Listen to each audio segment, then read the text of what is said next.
Hey, salut gang, bienvenue sur le podcast AGB. Cette semaine sur l'émission, j'ai reçu Samy Brochu, qui est cofondateur du studio Fit You, qui est un centre d'entraînement privé situé sur l'île de Montréal. On va parler de réhabilitation aujourd'hui. Donc, si tu as déjà eu une blessure dans le passé ou bien si tu veux éviter de te blesser dans le futur, bien clairement que tu vas aimer la conversation que j'ai eue avec Samy aujourd'hui. Alors, j'espère que tu vas apprécier le podcast de cette semaine. Je te souhaite une bonne écoute.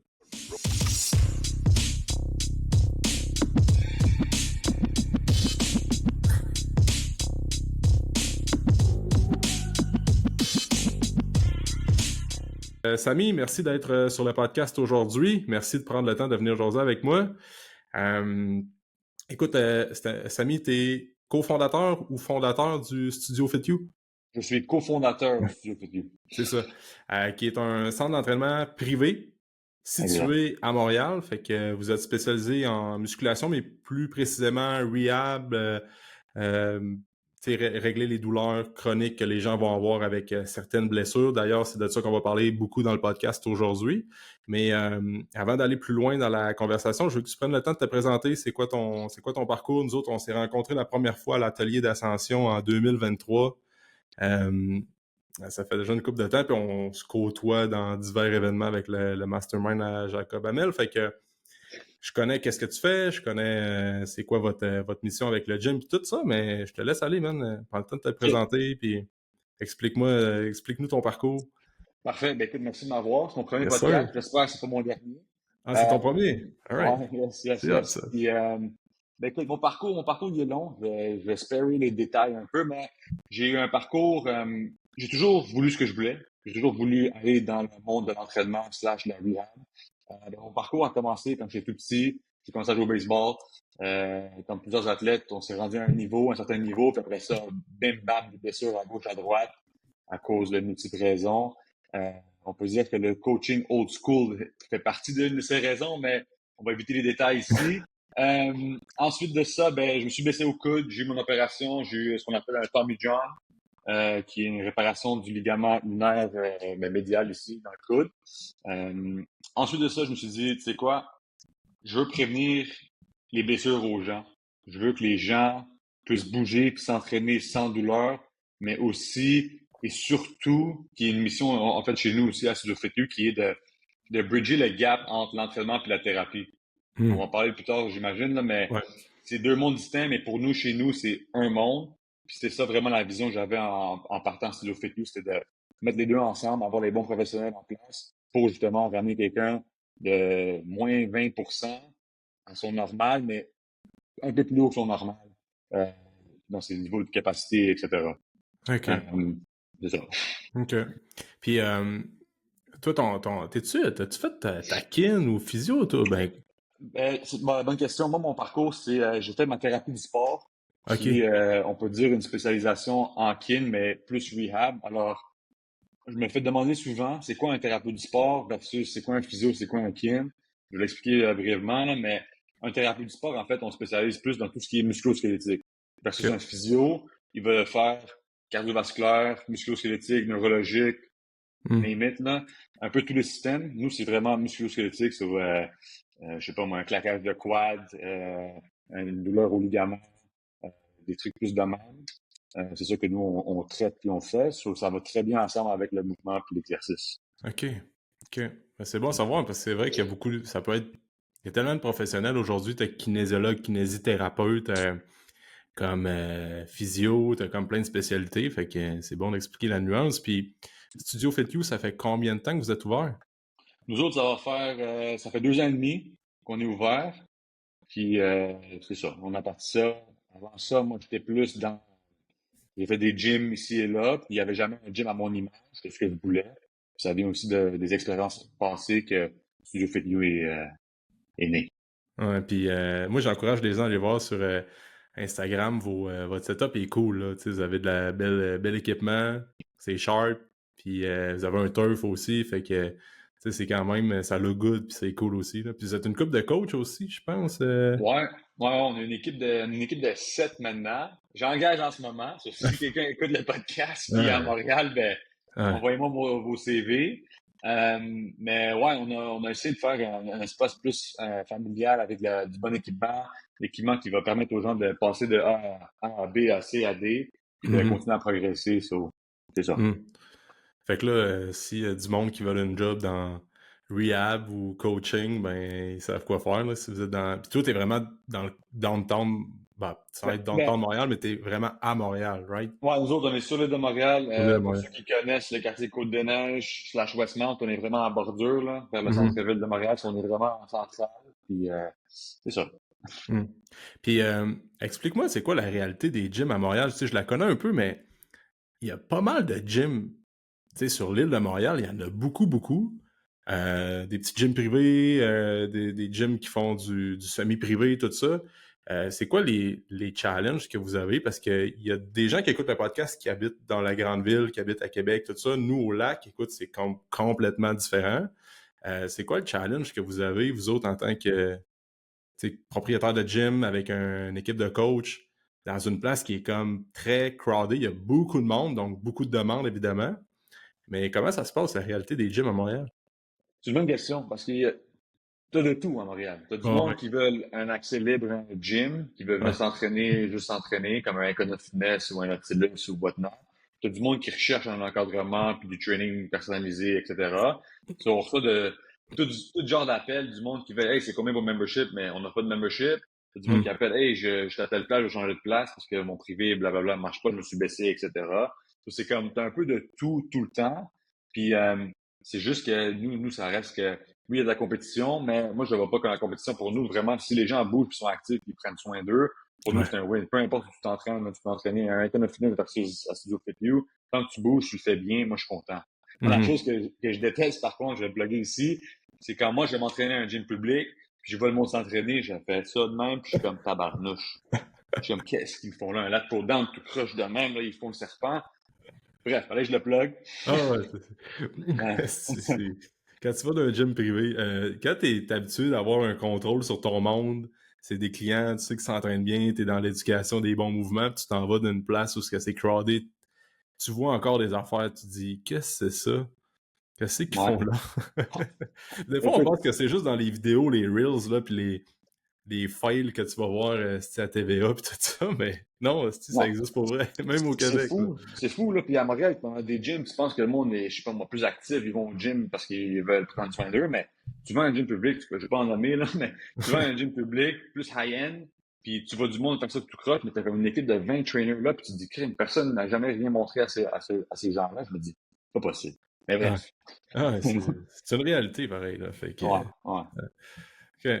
Puis, tu sais, aujourd'hui, dans le podcast avec toi, vu que t'as comme un bon background en thérapie, tout ce qui est de prévention, puis pour régler des blessures aussi, bien évidemment, je veux qu'on parle de ça dans l'épisode aujourd'hui. Tu sais, il y a beaucoup, beaucoup, beaucoup de monde qui écoute le podcast ou qui écoute différents podcasts qui ont un intérêt vers l'entraînement que tôt ou tard, tu vas avoir des blessures ou sans être des grosses blessures, mais tu vas avoir comme une limitation à gauche puis à droite, temporaire, une petite blessure, une tendinite par-ci, un mal de dos par-là, puis ça arrive à beaucoup de monde. Je pense que, écoute, moi, je connais pas quelqu'un personnellement en consultation dans les dernières années qui ont jamais rien eu. Tu sais, souvent, ça va bien pendant une période de temps, aucune blessure, on touche du bois. Puis moi, j'étais inclus là-dedans parce que je me suis pété l'épaule au début de l'année. J'étais comme moi, je suis chanceux, j'ai jamais eu de blessure, jusqu'au temps que j'ai une plaque de métal dans l'épaule gauche. Fait que, tu sais, c'est comme une réalité parce que plus tu avances en âge, à un moment donné, tu fais des activités, il y a l'usure aussi avec la sédentarité qu'on va parler. Fait que je pense que ça va être important de parler de ça aujourd'hui. Puis c'est de quoi qu'on parle pas souvent dans les podcasts, dans le sens qu'on parle beaucoup de OK, comment tu vas perdre du poids, les techniques pour prendre la masse, les techniques pour faire une transfo physique, sauf que tu as bien beau avoir les meilleurs outils pour être plus en shape, mais si tu es blessé, tu as tout le temps mal partout, ben ça ralentit ta progression dans le gym. Là, puis il y a bien du monde qui vit ça. Fait que, Ouais, absolument, absolument. Puis je pense que c'est un sujet qui est pas assez discuté à vive voix. ouais, Puis que tu sois blessé ou non, là, il y a toujours quelque chose à faire. ouais. Comme on n'est plus dans l'époque où rest, c'est le the only way, là, puis plus rien faire. Je pense que même une marche, même peu importe la blessure, puis si t'es capable de bouger avec tes jambes, là, faut que tu bouges. On a Hum, rendu à un point que, comme tu l'as mentionné, la sédentarité, c'est un obstacle que les gens vivent en ce moment. Puis les gens trouvent la façon la plus rapide ou la plus facile, pardon, pour dire, ah, je suis blessé, je peux rien faire. Mais non, the hard way is the way, pas the Ouais, easiest way. Tu ouais. comprends? So, c'est ça qu'on fait. Dans le sens, chez nous, c'est ça qu'on fait, mais veux pas, là, t'as pas besoin d'un expert kinésiologue ou physiothérapeute du sport pour dire que bouger, c'est important. Puis même si t'es blessé, faut que tu bouges. À la fin de la Mm. journée, là, faut que tu bouges. C'est sûr qu'il y a un encadrement qu'il faut suivre et tout. C'est sûr qu'il faut que tu sois avisé par des experts qui sont importants dans le système médical de la santé. Mais si tu as quelqu'un qui te dit ne bouge pas, fais rien, dépendamment de la blessure encore, je vais pas se taper sur les doigts, là, faut que tu bouges. Mm. Ouais, ouais, je suis 100% d'accord. Je suis 100% d'accord, puis c'est vrai que c'est une vieille mentalité de hey, comme t'as mal au coude ou t'as mal à l'épaule, faut que tu immobilises ça, puis tant aussi longtemps que c'est pas réglé, tu fais rien. Tu sais, comme moi, je pense que c'était peut-être 2 mois, même pas, 2 mois post-opération, puis tu sais, j'étais pas capable de faire une élévation latérale, puis même amener mon bras par-dessus l'épaule, c'était comme dur, puis ça me faisait mal, puis j'étais en train d'aller chercher de l'amplitude de mouvement, puis l'orthopédiste qui m'a opéré, ben il s'entraîne au gym chez nous, puis il m'avait croisé au gym, puis là, j'étais comme « Hey, check comment ça va », puis là, j'étais un peu peureux, j'étais comme... Là, il avait pogné mon bras, puis il m'avait sacré ça par-dessus la tête, il était comme là, ça tient, faut que tu bouges, faut que tu le fasses bouger si tu vas avoir... Si tu continues comme ça à avoir peur, puis pas trop aller chercher un certain seuil de douleur en autant que ça revient comme un peu plus normal après, puis que tu vois que ça s'améliore, t'es en route vers une capsulite ou vers une douleur chronique à l'épaule. Fait que le mouvement, c'est une thérapie, puis comme tu dis, il faut que ça soit bien encadré. Fait que toi, tu dirais-tu que, à part vraiment des cas de la personne vient de se péter le genou, puis là, elle est comme comme tout est immobilisé, puis c'est vraiment post-opération, mais dans un cas plus chronique, genre douleur au dos, faut que tu bouges en ayant comme de quoi qui fait quand même du sens. Oui, 100%. Puis justement, je pense que tu as apporté un bon point. Je pense qu'il y a une distinction entre douleur aiguë ou acute et chronique qui Ouais. revient, une petite douleur par-ci par-là, mon dos est bloqué, j'ai mal à l'épaule, j'ai mal dormi. Les douleurs de même versus je me suis pété les genoux en jouant au hockey ou je me suis disloqué l'épaule en jouant au tennis. C'est deux mondes différents qu'il faut prendre en considération. Un Hum, gars du côté ici qui s'est disloqué l'épaule, ben, le mouvement va être très limité hum, au niveau de l'épaule, mais le bas du corps, tu peux bouger pareil. Tu hum, comprends? Quelqu'un qui est plus chronique, qui a mal au dos, qui ça revient à chaque mois, puis il dort mal, etc. Ben ça, le mouvement, dans la plupart des cas, va aider à soulager les symptômes de cette douleur. Tu hum, comprends? Puis hum. c'est ça que il y a une belle distinction là-dedans. Puis il y a des processus puis des étapes à suivre pour euh, alléger les symptômes que la personne vit. Ouais. Puis à partir de combien, tout dépend, tu sais, de façon générale, mettons quelqu'un qui a une douleur à l'épaule ou au dos puis au genou, à partir de combien de temps tu juges que ça devient chronique?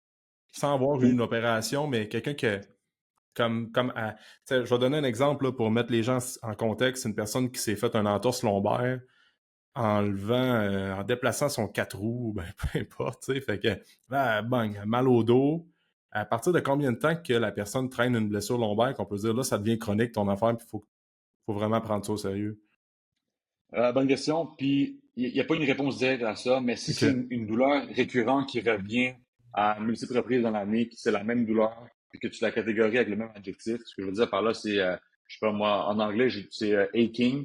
Hum. Je sais pas comment traduire ça en français, là, mais Ouais. une douleur qui est aching, qui revient à chaque fois, à 3, 4, 5 fois par année, ça, c'est plus une douleur chronique. OK? OK. Il y a aussi une douleur qui est constante et toujours là, une raideur dans le dos qui est là pour au-dessus de quelques mois, quelques semaines. Ça, je catégoriserais ça comme chronique. OK. OK. Puis là, je veux qu'on rentre un peu plus dans les douleurs fréquentes qu'on voit chez les individus. Puis avant d'aller plus loin, tu dirais-tu, tu sais, comme les gens, quand on parle de rehab, c'est moins sexy que la prise de masse ou la perte de gras. Tu sens-tu que c'est... Parce que moi, la rehab, j'adore ça. J'ai toujours aimé la prise de masse, le développement athlétique, mais en gardant tout le temps en tête l'aspect prévention de blessures, l'aspect rehab, l'aspect pain-free movement, tout ça, fait que des mouvements sans douleur. Tu penses quoi de ça, toi? C'est quoi que tu vis comme que la C'est rehab, c'est- c'est moins sexy ou... c'est beaucoup moins sexy, mais ce que les gens comprennent pas ou ont la difficulté à comprendre, c'est que de la rehab, c'est de l'exercice. Puis, Exact. veut pas, ta rehab va t'amener à ta prise de masse, comme je Exact. m'expliquais tantôt, mais et à ta perte de poids. Parce que la rehab, c'est quoi? C'est, quand t'es blessé, t'as une diminution d'amplitude du mouvement, t'as une diminution de force, t'as une diminution d'explosivité, de whatever. Ok, tous les paramètres d'entraînement sont diminués. Mais là, tu pars d'un point diminué pour revenir à ton normal. Mais l'exercice puis l'entraînement, c'est quoi? C'est dépasser ton normal. C'est juste un continuum linéaire, peut-être exponentiel, qui part d'un point A à un point B, mais tu as besoin de ton amplitude. Exemple, pour prendre l'hypertrophie, là, faut que tu travailles ton range of motion au complet, right, pour Mhm. maximiser tes gains. Mais Mhm. la rehab, c'est qu'il te manque ton stretch, on va dire, au pec, mais tu fais ton mouvement 3/4 en place de full range, c'est sûr que tu vas pas maximiser tes résultats en hypertrophie, right? Mhm. So, Mhm. t'en as besoin. T'en as besoin de la rehab puis de la prehab. Mhm. Puis, euh, ouais, c'est pretty much it, là. Genre, les gens, ils mettent la rehab dans une boîte, puis ils la mettent de côté. Ils disent, ah, mes 4 quarts puis mes 6 à la maison, c'est plate, c'est pas le fun. Mais Ouais. t'en as besoin de ça pour faire un bon squat, un bon deadlift, un bon bench press, whatever, là. Tu comprends? Mhm. T'en as besoin dans ton, faut que ton corps, il bouge bien pour être capable de surcharger le corps éventuellement. Mhm. Puis, fais-moi la distinction, la différence entre, pour que les gens comprennent entre la rehab puis la prehab. On entend souvent ça Ouais. comme, c'est quoi de la préhabilitation versus réhabilitation? Ben, je vais te donner un exemple concret que je pense que les gens vont comprendre. C'est quand tu viens à tes séances d'entraînement ou quand tu t'entraînes, tu es supposé t'échauffer un peu, n'est-ce pas? Pour Mhm. activer le blood flow, j'ai parlé des détails, tout ça. Mais ça, c'est plus de la prehab. Moi, je le vois même pour prévenir les blessures. Right? Exact. Si c'est quelqu'un qui est un peu comme moi, qui se blesse assez souvent, qui a des genoux un peu wobbly, ben, j'ai pas le choix de faire mon échauffement ou ma prehab, entre guillemets. Mhm. La rehab, c'est quand c'est, oups, un peu trop tard, je me suis fait mal. Ben là, je retourne en arrière. Et en fait, ce que tu vas faire, c'est ta rehab. À la fin de la Mhm. journée, c'est la même chose. Exact. Puis tu sais, moi ce que j'adore avec le concept de Maylin Dovan, je pense, Mhm. probablement que tu connais, Ouais. mais elle dit souvent que, en tout cas, là, je veux pas rentrer dans tous ces systèmes puis tout, mais elle dit souvent que rehab is training, tu sais, comme la réhabilitation, c'est de l'entraînement au final. Fait puis je pense aussi que peut-être que les croyances que les gens ont concernant la rehab, c'est qu'ils vont mettre ça dans des boîtes comme fuck, je suis blessé, je vais faire ma rehab. Mais là, tu fais juste la rehab. Mais après ça, là, tu peux plus. On dirait que les gens viennent comme dans une boîte dire, ben là, je peux plus rien faire. Puis comme tu disais tantôt, comme moi, quand j'avais une douleur à l'épaule, je faisais des leg days 4 fois semaine, man, tu sais, c'est sûr. J'essayais de faire de quoi qui faisait du sens, mais j'étais comme, mon épaule est scrap, oui, mais là, je peux forcer des quads, je peux faire des ischios, oui, je peux pas faire de squat, mais il y a plein d'alternatives au squat. Fait que tu continues quand même à bouger, vu que tu es hypothéqué du haut de corps ou même du bas de corps, tu sais, si tu as une blessure au genou, oui, ça va être plus tough de te déplacer au gym, il va y avoir certains manques de mobilité dans tes déplacements, mais tu peux quand même faire du press, tu peux quand même faire des épaules, tu peux quand même faire des pipes, des bras, des triceps, tu sais. Fait que faut le Ouais, voir en un, tu sais. absolument. Puis même dans ton exemple d'épaule, tu as un bras immobilisé, mais ton autre bras, il peut travailler. Puis Ben oui. la science, puis les journaux scientifiques de l'entraînement prouvent que si tu t'entraînes de l'autre côté, ton côté affecté va rétablir plus facilement par la suite. Oh shit, ah ouais, hein? Ouais, ouais. Il y a même des études qui ont sorti que euh, les gens qui leur manque un bras, par exemple, puis ils s'entraînent de l'autre côté, ils vont quand même travailler certains muscles qui sont encore présents de ce côté-là, d'une façon ou d'une autre, par entraînant le côté qu'ils ont encore. Oh fuck, C'est hein? fou, là. Shit, hein? Ça, c'est. Oh ouais, tu sais, comme, admettons, la personne qui manque qui est amputée du bras, là, à partir Mhm. de l'épaule, ben, c'est sûr que, tu sais, tu peux plus faire mettons, les rhomboïdes. Ouais, c'est vrai, man, c'est fucked up pareil, ça. Tu sais, tu peux plus.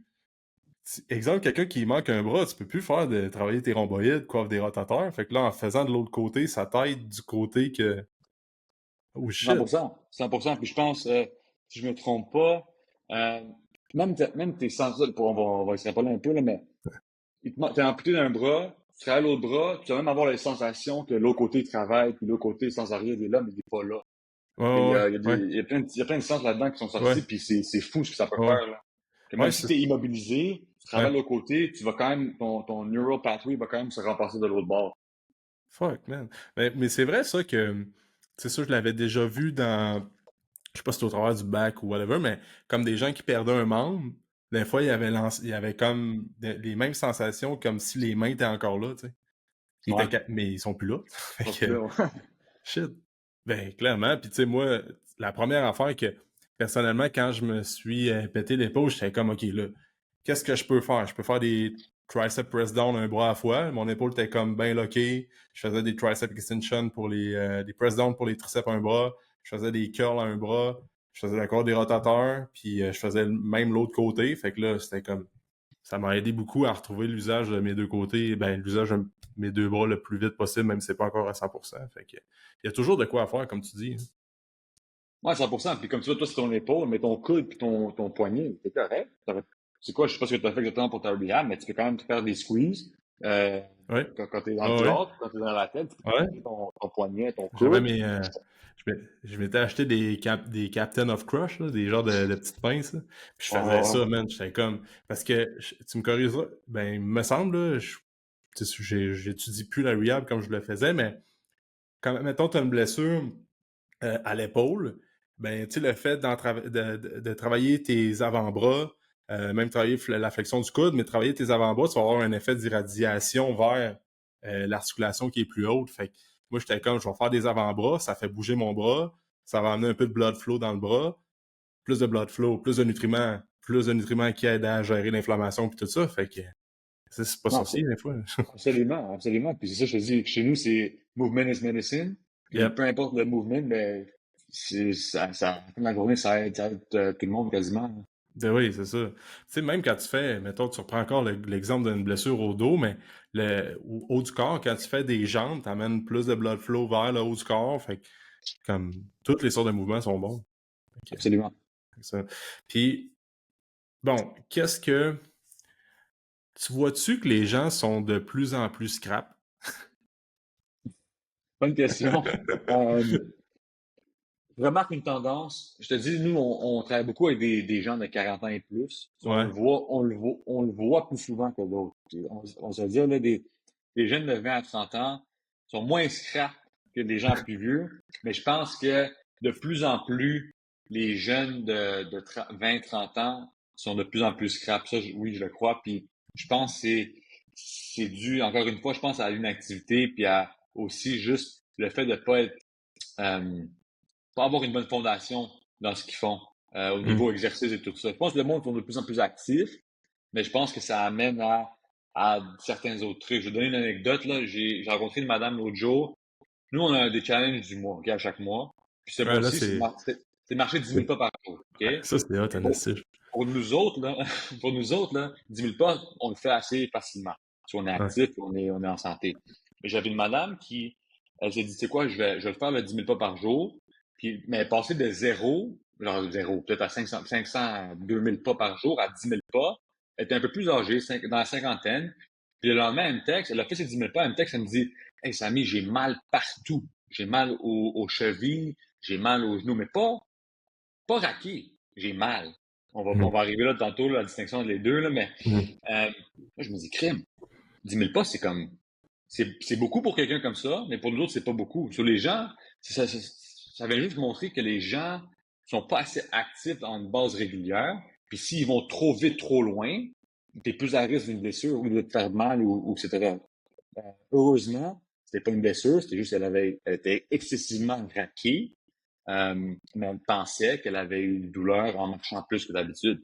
Mais Hum. c'est fou, là, quand tu y penses, là. Marcher 10 Ouais. 000 pas, là, c'est comme, toi, t'as un enfant, Ouais. il marche-tu?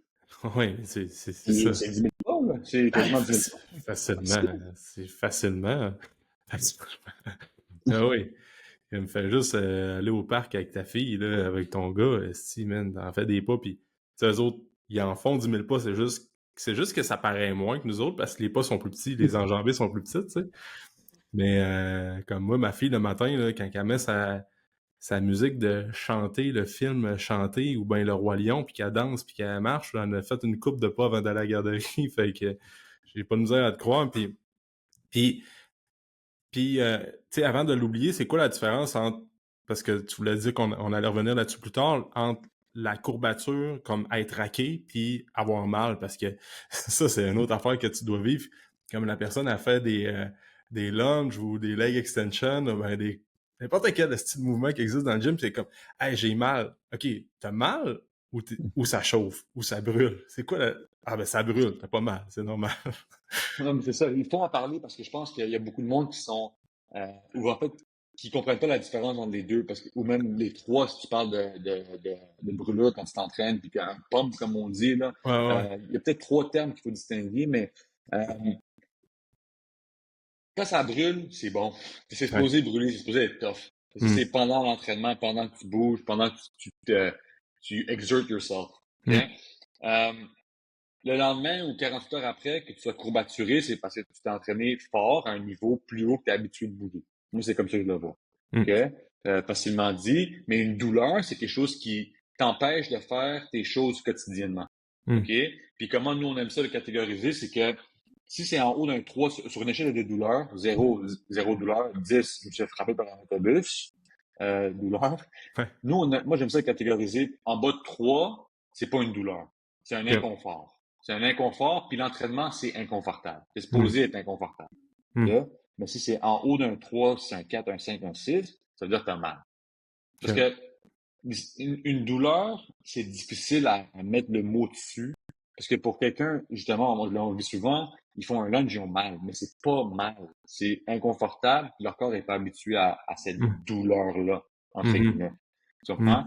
Ça, c'est très, en fait, ça fait partie de comment nous on travaille ici. C'est parce que les gens ne connaissent pas, ils savent pas la différence. Mais c'est tout à fait normal aussi. S'ils ont jamais eu de vraie douleur, puis ils se sont jamais entraînés. Hmm, hmm. Je sais pas si tu le Puis, vois comme ça ouais, aussi. ouais, ouais, on voit ça comme.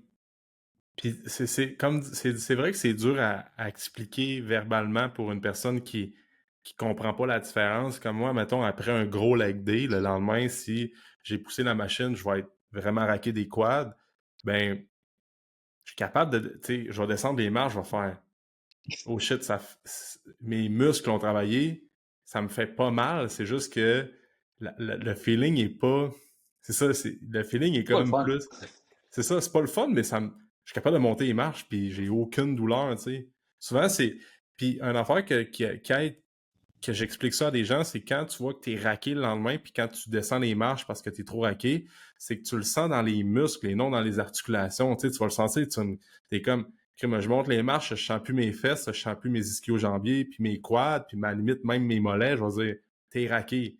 Aussi, le lendemain, tu montes les marches, puis à toutes les fois que tu fais un pas, ton genou chauffe, puis c'est une douleur vive que tu le sais que c'est pas le fun, puis c'est un côté plus que l'autre. Des fois, ça peut arriver les deux côtés, mais ça, c'est un premier réflexe que j'ai. Hey, j'ai mal dans mes bras. T'as-tu mal à un bras ou les deux bras? Les deux Mhm. bras. Je suis comme, déjà là, dans mon screening, c'est comme moins pire un peu, mais si c'est comme plus un côté que l'autre, je suis comme, ouais, ça me donne des pistes de réflexion. Il y a peut-être plus une douleur au niveau de l'articulation, au niveau des joints que un raquage qui est excessif, tu sais. Oui, absolument.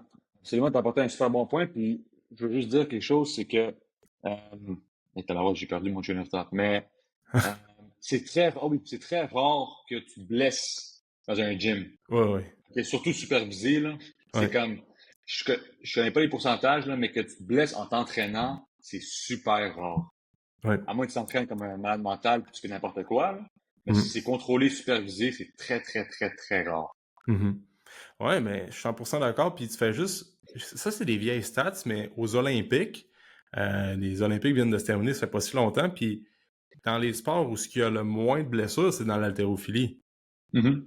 Je pourrais pas dire exactement versus des sports, mettons, basket, même les sprints.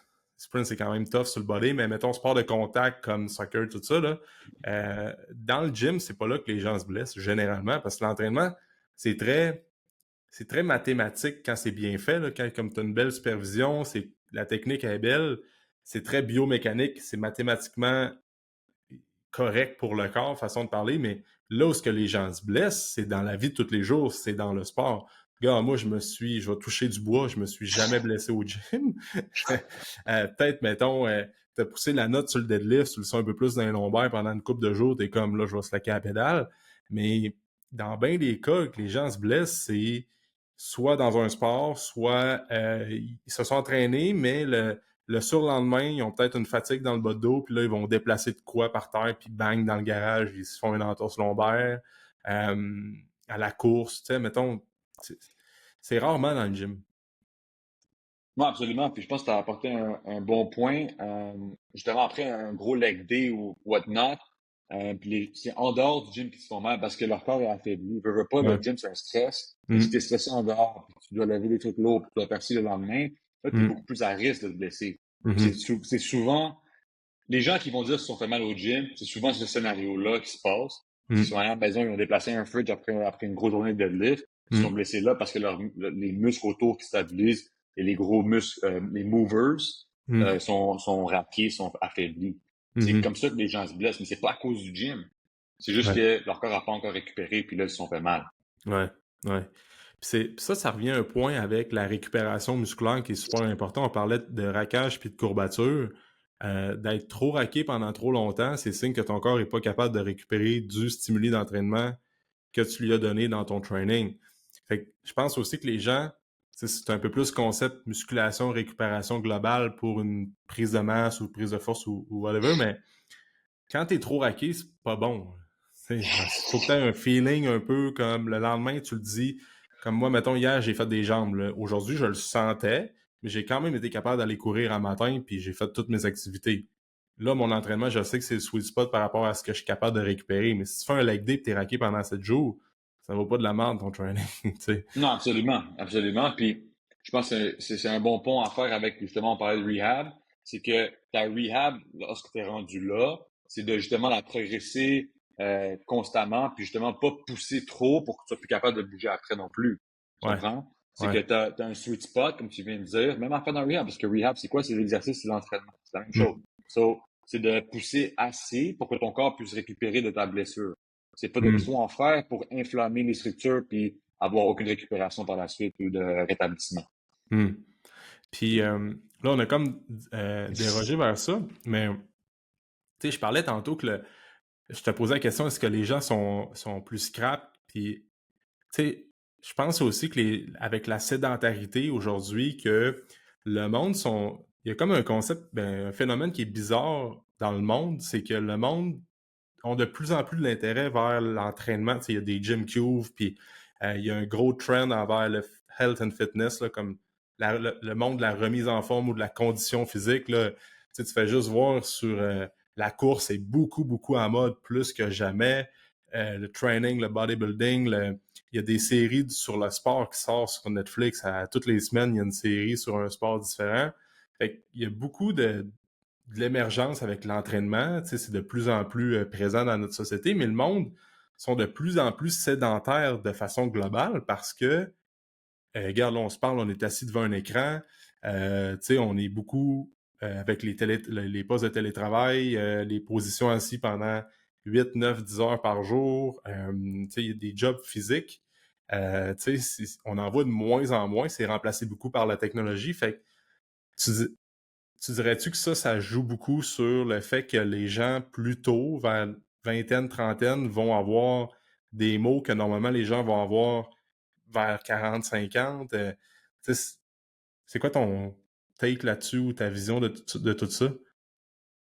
Mais c'est tough à répondre parce que c'est vrai qu'il y a de plus en plus de monde qui sont plus jeunes qui décident d'être moins actifs, mais tu as aussi ceux qui partent de zéro puis qui veulent être full actifs d'une shot.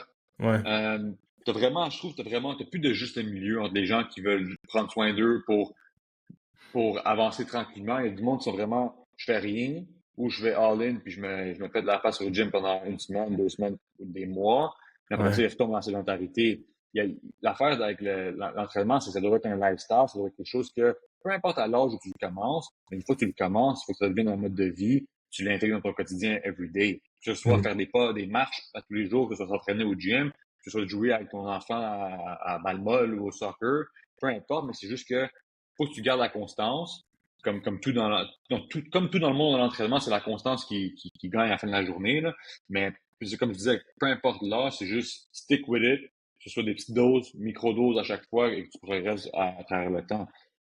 C'est vrai que c'est triste que les jeunes de 20 ans et 30 ans on est de plus en plus sédentaire, mais par contre, je tiens à dire qu'il y a une réémergence des sports, des gens jouent de plus en plus au sport à la place de l'entraînement ou à la place Oh, de l'activité OK. physique. Moi, en fait, à Montréal, moi, je sais beaucoup, là. C'est le pickleball, c'est rendu le number one sport à Montréal. Tout le monde, il y a Ah des ouais, cours de hein? pickleball partout. C'est là. vrai?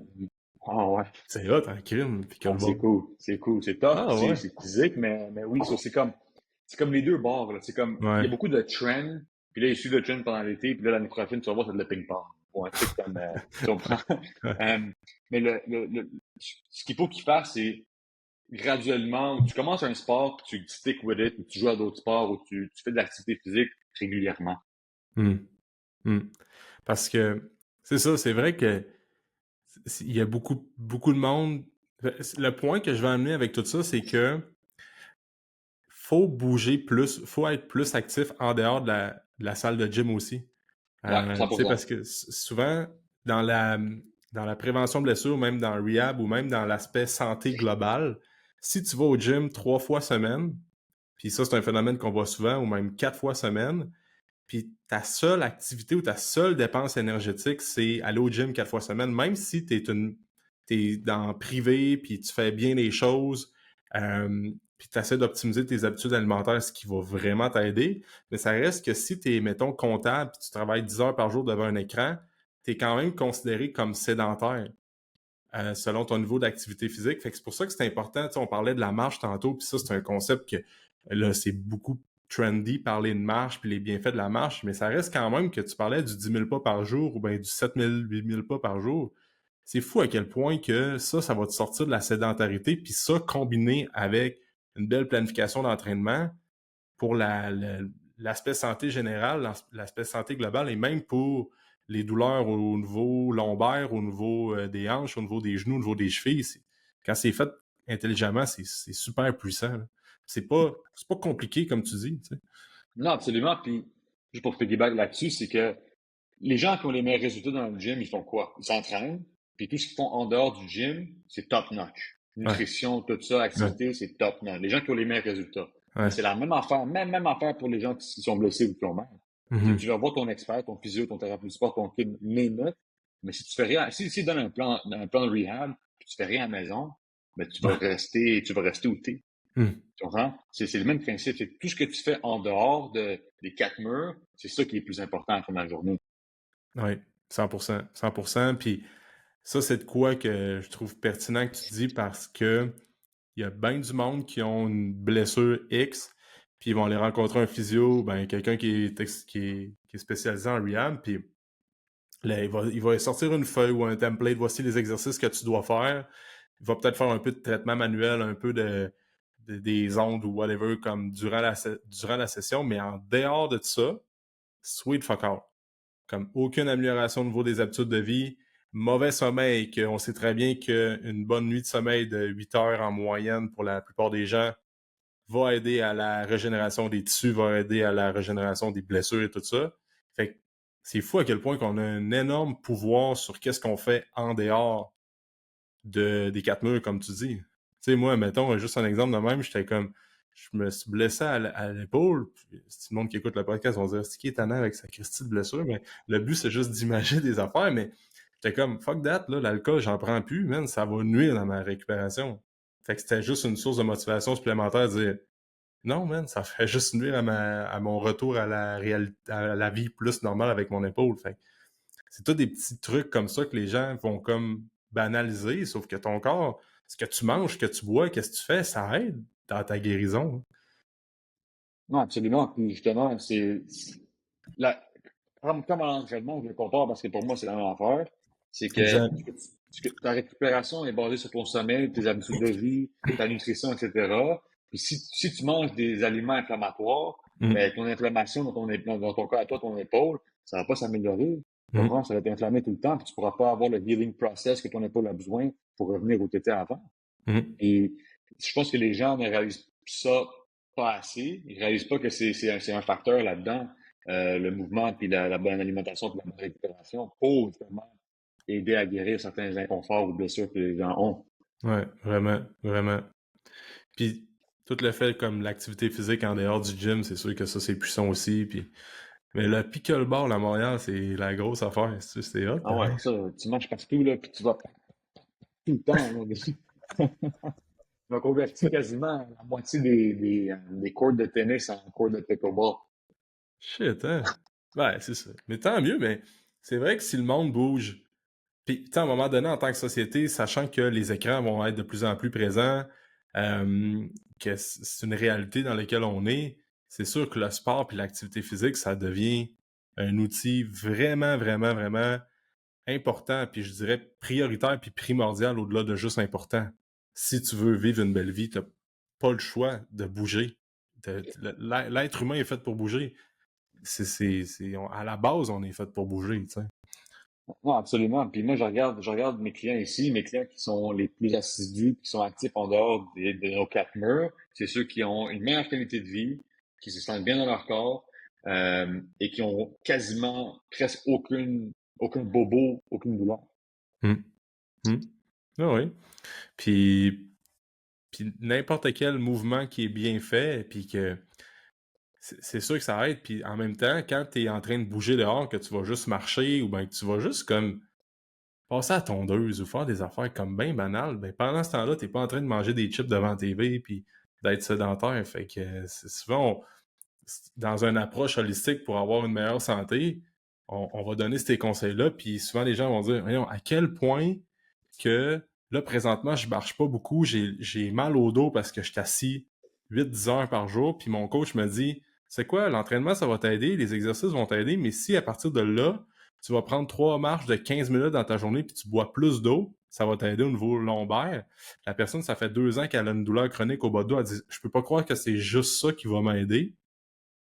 Ben, c'est parce qu'on a encore des fois, il y a encore beaucoup la croyance que notre problème est compliqué, donc la solution doit être très, très, très compliquée. Mais souvent, c'est très, très, très simple, la solution à un problème qui est compliqué. Là, je parle en règle générale.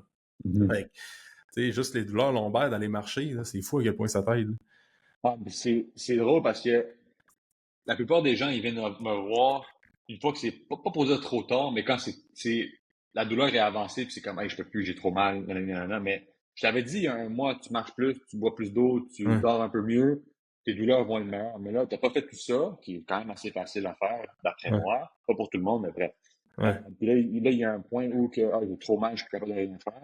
Mais tu aurais pu le prévenir, tout ça, en faisant soit du mouvement, soit en dormant mieux, etc. C'est comme, les gens attendent trop longtemps avant de se dire, hey, let's go, now's the time, j'ai trop mal. Mais tu aurais pu le prévenir juste en étant plus actif, hum, en faisant des petites choses ici et là. hum, Euh, c'est ça la triste réalité du monde de la société qu'on vit aujourd'hui, là. Mais ouais. euh, vaut mieux prévenir que guérir Ben à oui. la fin de la journée. Ouais. Ouais, puis, tu sais, une affaire qu'il faut comprendre, c'est que quand tu as mal puis tu as une douleur qui arrive, tu es dans les derniers stades d'une création de blessure. Tu sais, la blessure, c'est pas parce que tu comme, hey, là, j'ai mal aux deux épaules, les deux épaules, j'ai de la misère à les faire bouger. C'est comme là, tu as un signal de douleur. Mais en réalité, ta blessure, tu l'as, ça fait déjà une couple de semaines, sinon une couple de mois. Elle est déjà en train de se créer. C'est juste que dans les stades, je sais pas s'il y a des stades ou quoi que ce soit, là, mais comme quand tu as une douleur, c'est que tu es très avancé dans ta blessure, mais elle n'arrive pas du jour au lendemain. Tu sais. Non, Fait que absolument. c'est là qu'on prend action. Ah, fuck, si je vais aller voir un chiro, je vais aller voir. Ouais, Mais c'est pour ça que c'est la comme, prévention, c'est important. c'est la même chose dans une prise de poids. C'est que t'as développé des mauvaises habitudes au long terme. Puis là, Hum, tu as un surplus de poids. Ben, c'est la même chose pour une blessure. C'est que tu as développé des mauvais patterns, des mauvaises habitudes. Puis là, tu es rendu à un point, oh, ton corps, il dit, hey, va faire checker ça parce que je commence à être fatigué puis je commence à avoir de l'inflammation au niveau, qu'on hum, porte, là. C'est la hum, même affaire, là. Ouais, puis quelqu'un qui a pris, quelqu'un qui a pris, mettons, 50 livres, ben, mettons, ouais, 50 livres en 3 ans, pour X, Y, Z raison, ben, on lui dit souvent comme, hey, ton 50 livres, tu l'as pris, ça a pris 3 ans de gagner. J'espère que tu sais que ça te prendra probablement pas 3 mois le perdre si tu veux faire ça de la bonne façon puis intégrer ça sur le long terme puis que ça ne devienne pas une corvée, bien manger puis tout ça. On va faire de quoi qui fait du sens que avec une stratégie qui est bien détaillée avec un bon délai. C'est la même affaire avec une blessure, tu sais. Si tu vois que la personne, elle traîne une blessure, ça fait longtemps, puis là, elle prend action pour régler ses problèmes d'épaule ou genoux, ben c'est sûr que dès les premières phases, en tout cas, tu me corrigeras si je me trompe, mais dès les premiers trainings, on fait un plan d'intervention avec ton entraînement pour que ça fasse du sens, mais espère pas qu'après une semaine, tout soit réglé, là, dans le sens, ça va prendre un peu plus de temps. Tu vas voir une amélioration de ton mouvement quand même assez rapidement, mais avant de revenir à 100% comme tu étais avant, ça se peut que ça prenne quelques semaines, peut-être quelques mois dans certaines personnes, parce qu'il y en a qui progressent un petit peu moins vite, mais c'est normal, c'est très normal, tu sais, tu peux pas régler ça du jour au lendemain, là. Ça prend du temps. Non, absolument, absolument. Je pense que c'est un bon point que tu apportes. Puis c'est juste mettre les attentes aux bonnes places pour les gens, puis leur faire Ben comprendre oui. que ça se répare pas one shot de même. Mais c'est pas même une opération, là. Tu penses que c'est un quick fix? Les gens qui sont opérés, j'ai fait, OK, j'ai mon abdomen déchiré, je vais me faire opérer, boum, je vais être net. Mais non, Non, non, mais non, non, ça non, marche pas de non. même. C'est ça va prendre du temps, il va falloir que tu mettes des efforts. Fait que, tu sais, j'avais déjà fait une vidéo là-dessus. Comme si tu veux vraiment revenir d'une blessure, tu dois mettre des efforts dans ta rehab. Tu dois jamais lâcher le morceau. Tu sais, c'est à tous les jours si tu peux, là. Moi, pratiquement tous les jours, je fais des pull apart, je fais tu sais, la circonduction de l'épaule là, pour aller chercher de l'amplitude d'un mouvement. Je le fais tout le temps, tout le temps, tout le temps, tout le temps. Fait que Ouais, ouais, puis ça, c'est la bonne affaire à faire. C'est juste sûr qu'au début, tu le faisais plus souvent. Là, tu le ouais, fais moins souvent, mais moins. j'imagine, puis Ouais. dis-moi si je me trompe, quand tu fais ton push day ou ton pull day, tu fais Mhm. quand même tes échauffements de rehab. Ou comment Oh, ça va ouais. dire la rehab?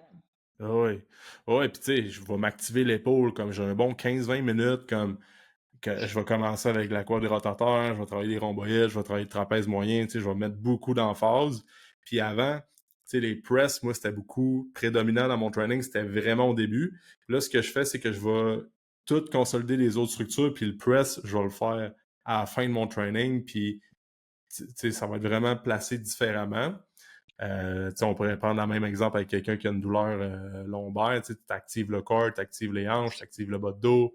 Après ça, là, tu peux faire ton squat plus vers la fin de la séance. Puis après ça, tu vas tu progresses là-dedans dans ta planification d'entraînement. Fait que ça devient plus de la pre-app, justement. Ok. Ouais.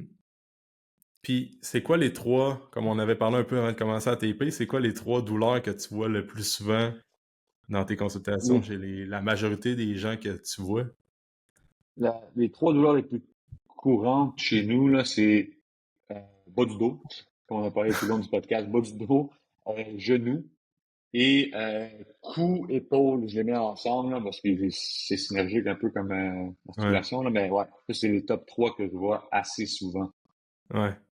C'est fou, hein, pareil que. Puis, tu sais, avant qu'on commence à enregistrer, j'étais comme. Moi aussi, on est à 5h30 de route, puis c'est les mêmes douleurs qu'on voit.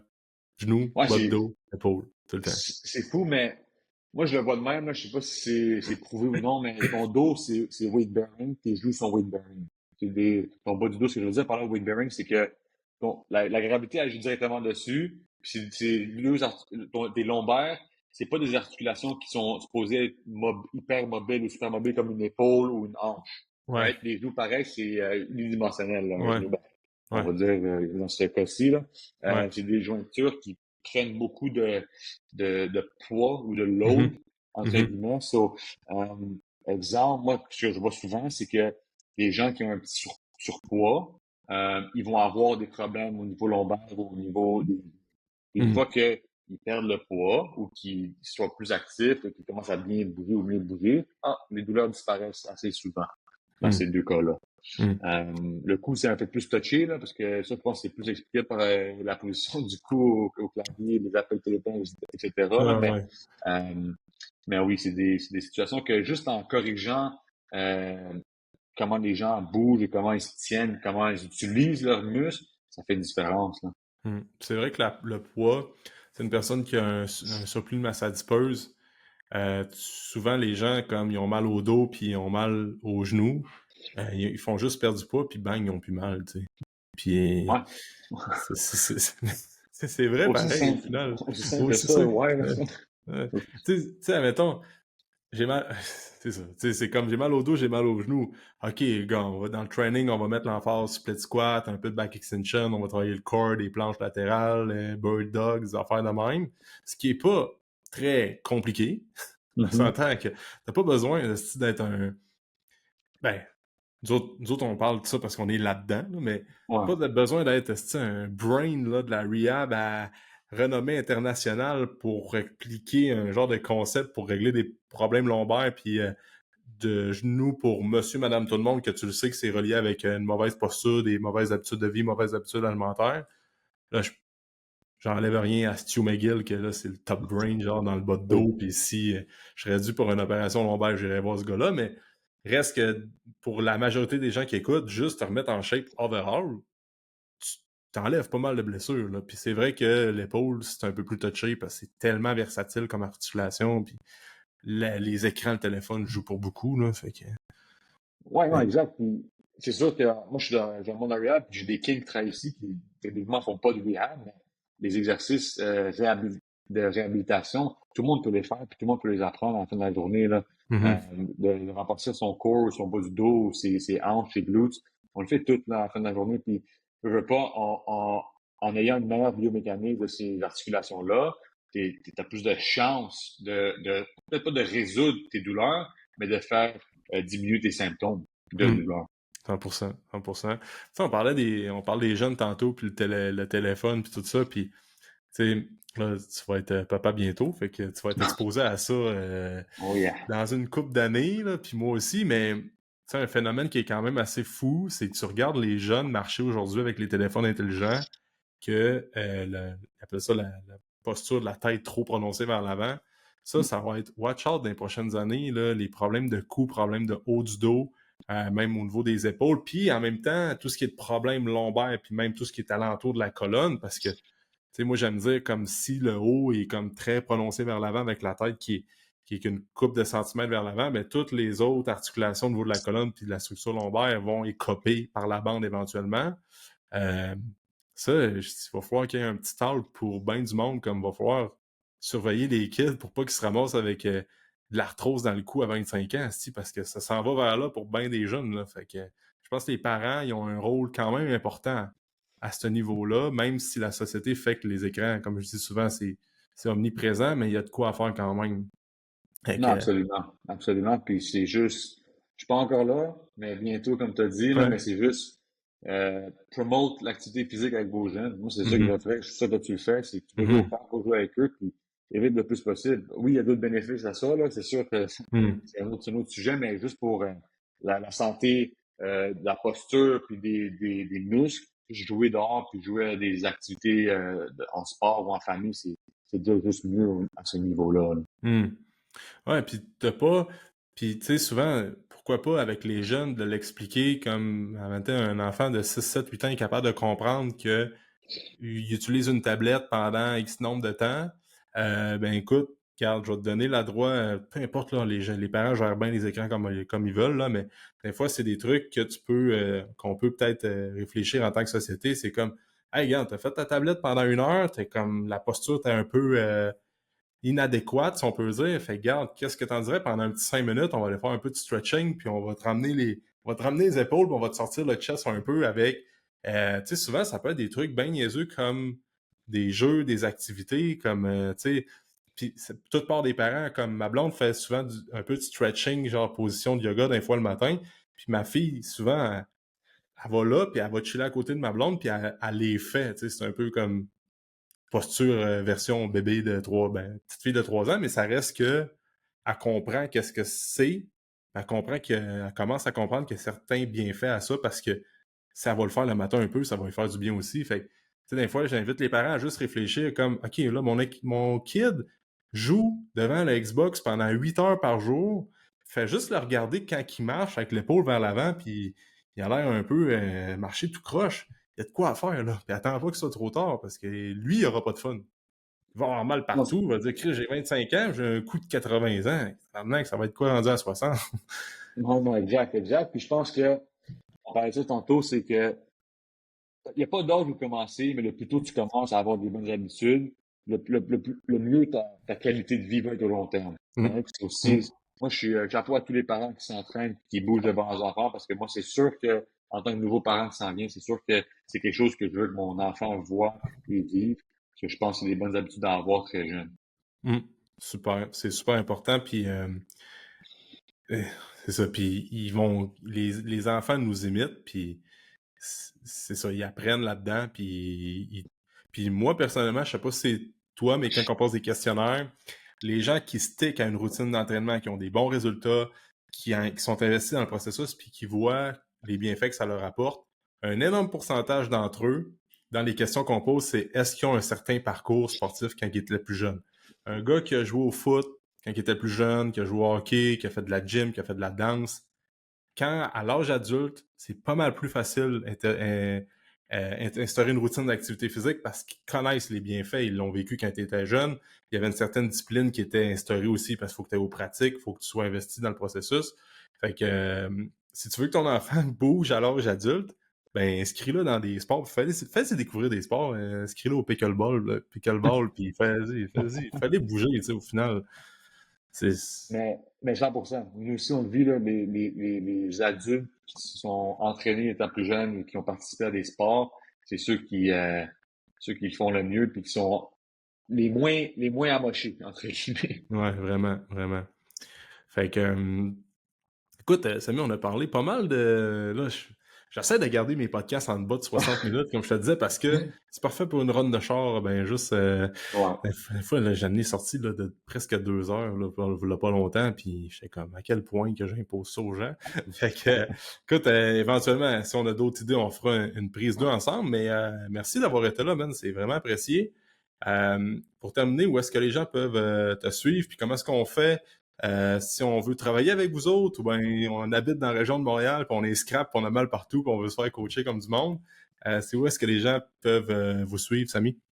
Ben, écoutez, ben, en fait, je te remercie de m'avoir sur ton podcast. Bien sûr, c'est hot. Deuxièmement, pour ceux et celles qui veulent nous suivre sur Instagram ou peut-être regarder nos trucs, c'est Studio Fit You, en un mot. Mhm. Vous pouvez nous suivre là, poser des questions de tout ce qui est training related si vous êtes à Montréal.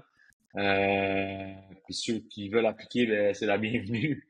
Même Ouais, chose, envoyez-moi un DM sur notre page Instagram. Ça me fait plaisir d'y répondre. ouais, c'est. Ah, et puis, nous autres aussi, on cherche un coach aussi, nous autres. Des fois, Ah, c'est c'est vrai, ça. j'ai vu ça un matin, je pense. J'ai fait, hey, c'est vrai. Ouais. Mais là, il y a la situation géographique, fait qu'on se fera pas de compétition là-dedans, Non, c'est ça.